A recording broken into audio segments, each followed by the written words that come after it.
Broadcasting live from the Business RadioX studios in Atlanta, Georgia, it's time for Atlanta Business Radio. Brought to you by OnPay. Built in Atlanta, OnPay is the top-rated payroll and HR software anywhere. Get 1 month free at onpay.com. Now, here's your host. Lee Cantor here, another episode of Atlanta Business Radio, and this is going to be a good one. But before we get started, it's important to recognize our sponsor, OnPay. Without them, we could not be sharing these stories. Today on Atlanta Business Radio, we have Will Allred with Lavender. Welcome, Will. Hey, how are you? I am doing well. Before we get too far into things, tell us about Lavender. How are you serving folks?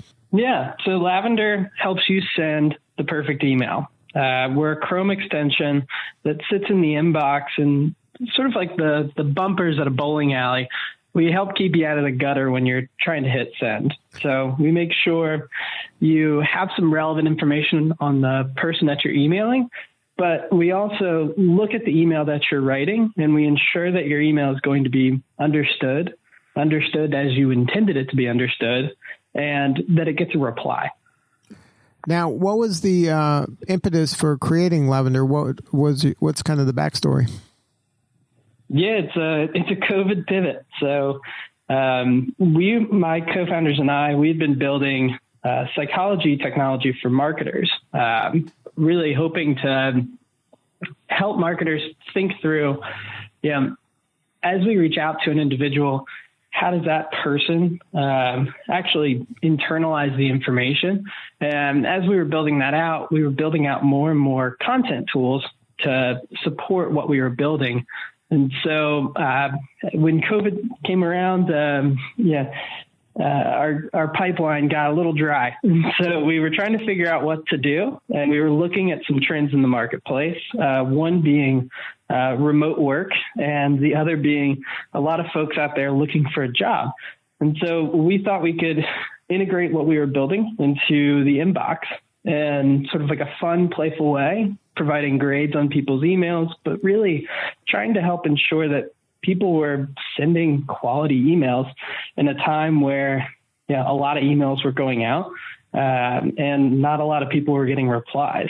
What we saw from data was that there was about 16% more emails being sent, yet 8% less replies being received. And so our goal was to just sort of improve that experience. And our initial users got really excited about what we were building. And so we've just focused and turned into that full time. So now the way, explain how it works now. Say I'm a sales rep or maybe an SDR at a SaaS company, and that's all I'm doing is sending emails. And I have maybe a handful of templated emails my company gave me to send. How would I kind of leverage Lavender? Yeah. So, as you're in your Gmail experience, we exist as sort of like a sidebar off to the right of your inbox. And so as you have a compose window open, you put in who you're emailing, right?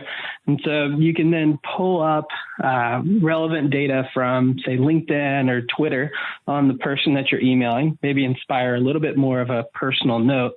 But then as you write out your email, we'll provide some nudges along the side of, hey, your writing is too complex, or, maybe you're writing too long of an email. And, before you hit send, you run an analysis and you can see exactly how you're going to come across, as well as we provide a scoring metric for whether or not we believe that email is going to get a reply. And so then we show you exactly how to adjust that message to get to a better email. But we'll also show you line by line how you're coming across. So like one of the most common things we see, and it's particularly pertinent to sales folks, is that closing ask, right? And so what we see is a lot of unsure tones. And if you're a salesperson, you don't necessarily want to come across as unsure. And so we've got a highlighting feature so that you can pinpoint those exact moments when you're coming across as unsure, so that you can change them to maybe a more analytical or like informative tone to be more persuasive with prospects. Now, is this working only in the body of my email, or is it also kind of grading my subject line? Subject line is part of the analysis. So right now it's a fairly simplistic analysis, but it's definitely part of the measurement. So yeah, you're not going to get a reply if no one opens the email. Now, is this something that if I do this kind of regularly, you're really coaching me up in my writing? Like I'll be a better writer at the end of this? Yeah. I mean, our goal as a company is to sort of help you become a better writer, right? And better email writer.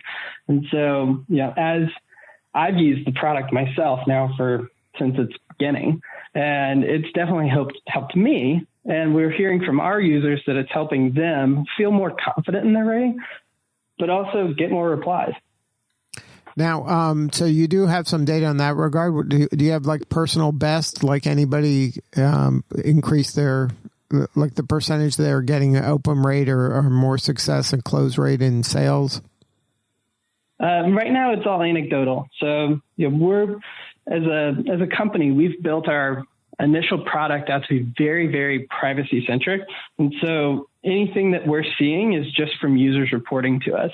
And so we've got some great anecdotal stories of folks who've, put together prospecting cadences, run it through Lavender and gone, oh, wow, I didn't realize that like my tone was coming across as sad. And so we sit there and we're happy to work with them to fix those things. Right. But, as I tell all of our users, their success is ours.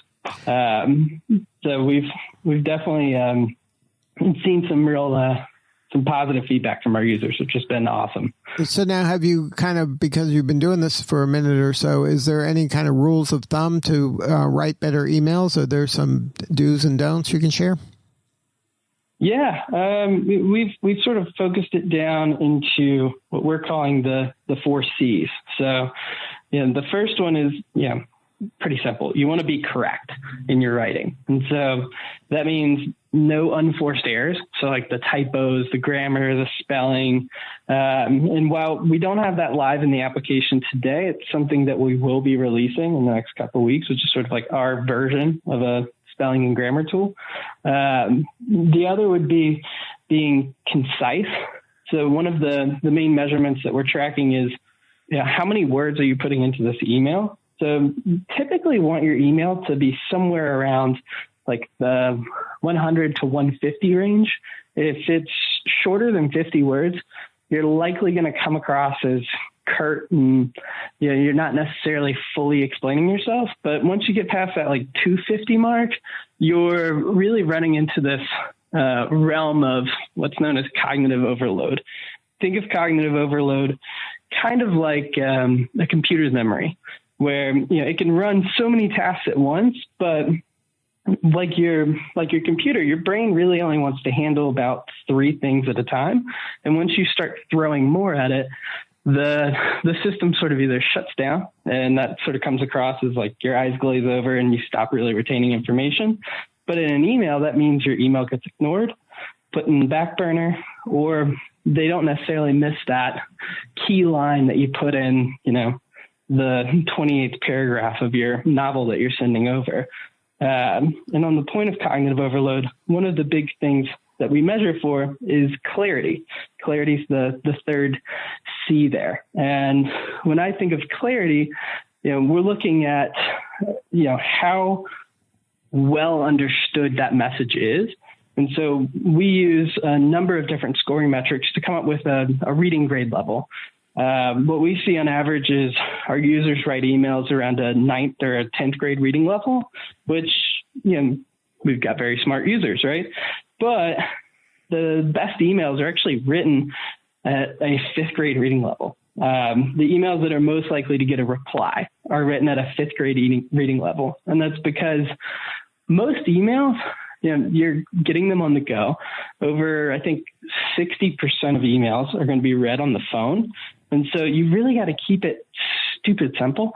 That means breaking up your thoughts so that it's one idea per sentence. Don't use complex sentence structures, really like short and choppy, and use simplistic words that everyone can understand. That's like crucial to getting a reply.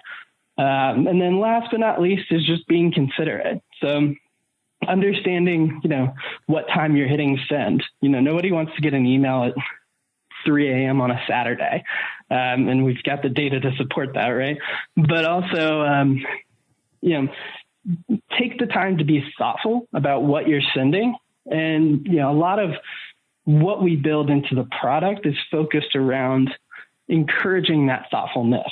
So, the sort of feedback that we get from users is, before your product, I was sort of just firing off emails. And now I actually sit there and think about what we send, which for us is, what we're trying to encourage.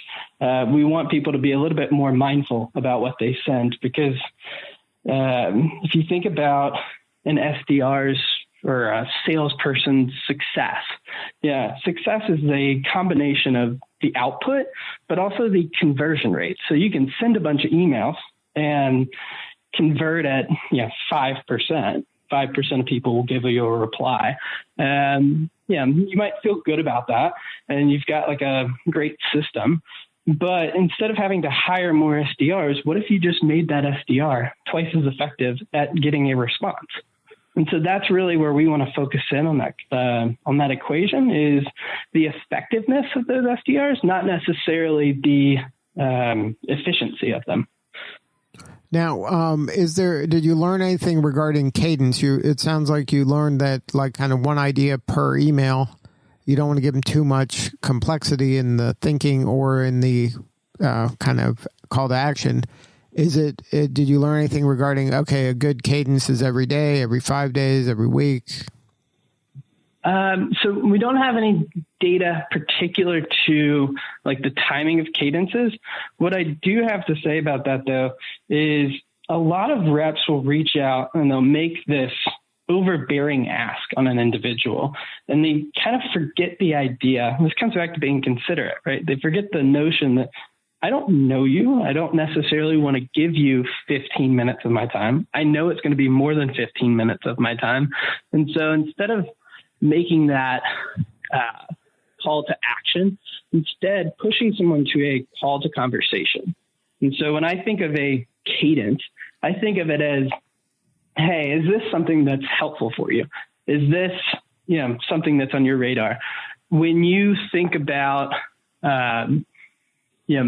building out a sales cadence, like, what's your mentality on it? Instead of trying to be transactional in how you email, trying to build a relationship so that you can actually progress the conversation forward. I think there's data out there. It might be a little old at this point. It takes about 7 touch points to convert a prospect. And so if it's going to take 7 touch points, I want that 7th, like when they actually convert, I want them to be friendly. I don't necessarily want them to be in a moment of, transaction, because if they're in that moment of transaction, the next conversation is going to be, what's the price? Now, in your work, it sounds like you're working in this stage primarily in email. Can you please work on one for LinkedIn? Because the folks that send LinkedIn, they move to... Outside of building an Outlook integration, LinkedIn is our most highly requested feature. We're working on that. Talk about transactional. Those people, whoever is coaching them up, they didn't learn about relationship building. All they know is transaction. Oh man. I get the requests all the time. One of the things that I've figured out as far as a filter goes, I put an emoji as my first name and then moved my full name to my last name. And doing that, you can sort of see who's automating out the outreach, right? Because all of a sudden, for Lavender, like staying on brand, we use this purple heart emoji. And so I put that up there and I get these messages with, "Hi, purple heart." And I'm like, okay, I know you automated this. Right. I really love what you're doing. I'm a big fan. Oh, yeah. That's definitely something I wish that we could come in overnight and resolve. One of the top ways to just like be a little bit more thoughtful about that is like, look at what the person's posting, look at what they're doing online, because people are more active than ever on LinkedIn, especially in the world of sales. And so it's, having conversations with them about what they want to talk about, and when you have that outreach, you can point back to it and say, hey, I saw you were talking about this. And vice versa. If you're active on LinkedIn, you can say to somebody, hey, I've been talking about this and I thought you would find it interesting. Those kinds of things are much more apt to get you a response than, hey, love what you're doing, that kind of thing. I think automation's a double-edged sword. I mean, just because you can automate things doesn't mean you should do it 24/7 on every single interaction. And that when you are leaning on that tool of automation, if you're not doing the things that you recommended, it does feel like a transaction. I feel like it's a manipulation that you really don't care. You've lost trust. You've lost all of those qualifications that I'm going to use to vet you to see if you're going to be a good fit.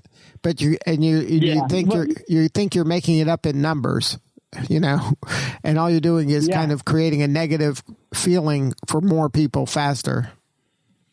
Yeah, no, and it's this over templatization of outreach, and people are not dumb. They get it. They see it. And we're trying to be sort of that other side of the sword in the sense that you can use technology, and you can use technology to have a more effective conversation at scale. It's just, at the current state, people are, apt to not want to do the work. And if you put the time in, doesn't take much, I promise, there's ample reward to be seen on the other side.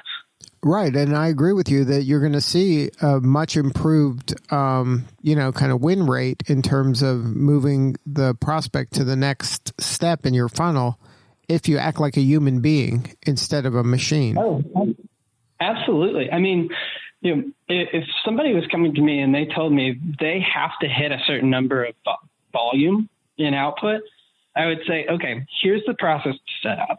What you need to do is set up the first paragraph of what you're going to write to be custom for every single person that you reach out to. The rest of it can be like a nice little template that you put together. I would recommend you run it through Lavender so that it's going to be understood the way you intended it to be. But, pull up information on the person. Where do they work? What do they do? Not just like a simple note of like, hey, I noticed you're in Atlanta and, we have worked with people in your area before. Because, I see that all the time on LinkedIn. I kind of roll my eyes. I'm like, what does that even mean? Pretend you care. You're going to have to fake caring a little more. You're going to have to pretend you care a little more if you want this to work. We're not machines. What are my strategic priorities? If you can answer something that like I'm already thinking about, there's plenty of common things out there that I'm working on that you can probably talk to me about. Yeah, we've got two things that we're working on: reducing our costs and raising our revenues. And so like, there's probably something unique that you bring to the table that we can have a nice conversation about. Right. And I promise it doesn't need to be on the phone. It doesn't need to be a 15-minute chat. I promise. I know it's only 15 minutes. It's only of course you can spare 15 minutes. This is going to change your world. It's never 15 minutes. I think if your app can teach empathy, you're going to be a super success, because that's a tough one for most of these sales folks. They're just kind of cranking it out and they're not thinking, and they're just, making it up in volume. They are. And it's, we went into the summer after we built this, and we honestly weren't sure who our target user was going to be. We've got a number of job seekers on the platform, a number of students on the platform, and sales folks have just been adamant and vocal about what we're building. So we've just honed in on that use case because we've seen that there's a need. But if you ask me like what's our long-term vision for the product, I want to level the playing field within the inbox so that anyone can express an idea and have it be understood by the other person on the other line. You know, that's to me the big picture, because everything in life is selling. You know, whether it's a hard sell or a soft sell, whether you work in operations, HR, I'm trying to get my idea across and express it. So I'm not surprised that sales has been quick to pick up the banner of what we're doing, and we're excited to build for them. Now, if somebody wants to learn more, to get the extension, what's the website? Yeah, so it's trylavender.com. And if you want to just skip the landing page and go straight to the install, just go install.trylavender.com, and it'll take you right there. Good stuff. Well, Will, thank you for fighting the fight. I appreciate that. That's it's definitely something people need to get better at. And you're right, persuasion and selling is everybody's job nowadays. So, try to be better. The tolerance for it has never been lower. Well, thank you again for sharing your story. We appreciate you. Hey, thank you. I appreciate it. All right, this is Lee Cantor. We will see you all next time on Atlanta Business Radio. And remember, this work would not be possible without the support of our sponsor, OnPay. Please support them so we can continue to share these important stories. Today's episode of Atlanta Business Radio is brought to you by OnPay. Built in Atlanta, OnPay is the top-rated payroll and HR software anywhere. Get 1 month free at onpay.com.